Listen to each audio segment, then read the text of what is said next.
Let's face it, the business world is changing. Consumers expect the products they buy haven't harmed anyone or damaged anything in their making.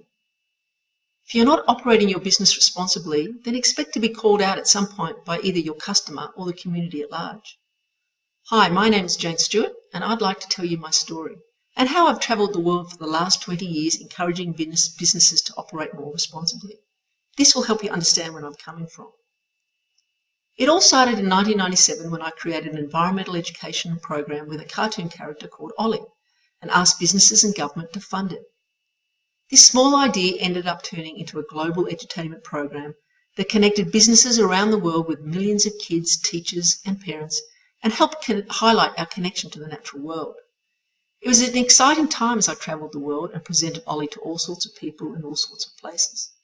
From the US government's Interagency Environmental Advisory Group at the White House Conference Center in Washington, to a group of Middle Eastern educators at the World Wildlife Fund headquarters in Riyadh, Saudi Arabia, to the State Environmental Protection Agency in Beijing, China, and to many conferences in Australia, the United Kingdom and the United States of America. The point is that over the last 20 years, working alongside big business and governments around the world, I've seen a huge change in their attitude towards corporate sustainability or responsible business. When I started, big business knew it was good for them to be associated with an environmental education program, and they saw it would be good for their reputation. But really they saw corporate responsibility as an add-on activity, something that was handled by the marketing department.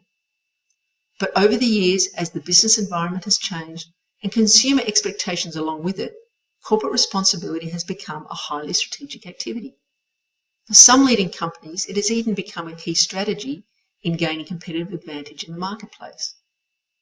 But when I reflect on my personal journey, there are a few milestones along the way that show me we still have a long way to go. I remember one day sitting with the sustainability manager at one of Australia's largest energy companies. She was showing me through her very comprehensive sustainability report of about 100 pages.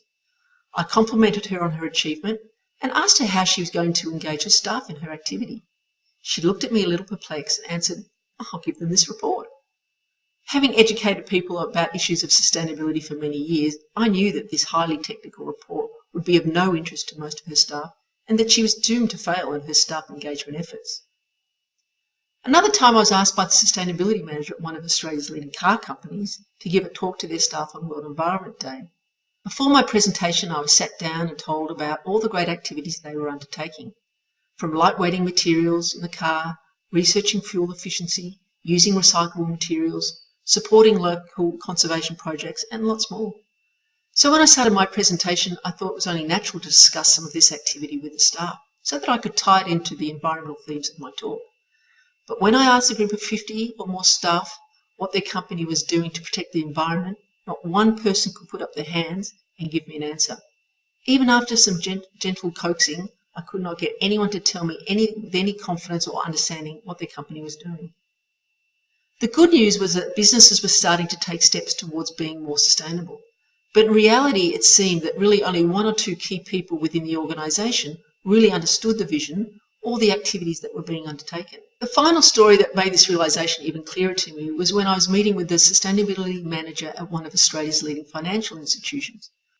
By all counts, looking at their very strong activity in creating responsible financial products, managing their own environmental impact, and supporting their customers and community through a range of social justice initiatives, it looked as though I'd come across a truly responsible organisation.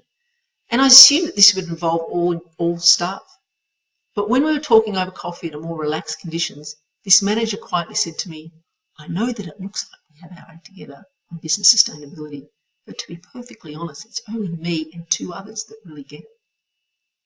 All these different light bulb moments showed me that if we are to get serious about business sustainability, then we needed to engage all working people in responsible and sustainable business practice, not just one or two key management people. And when I say business, I don't just mean big business, I mean all businesses. The fact is that 99% of global businesses are classified as small to medium enterprises, or SMEs. And so if we're going to make any significant change in the world, then we need to get these businesses working responsibly too. Indeed, I believe onboarding SMEs in responsible business practice is the new frontier in business sustainability. It is with this in mind that I've set out to become a coach for responsible business and created this online Responsible Business Academy. So if you're serious about becoming an ethical entrepreneur and want to fast track your way to having a responsible business, then please join me today and sign up for one of my courses. Thank you. Catch you in the academy.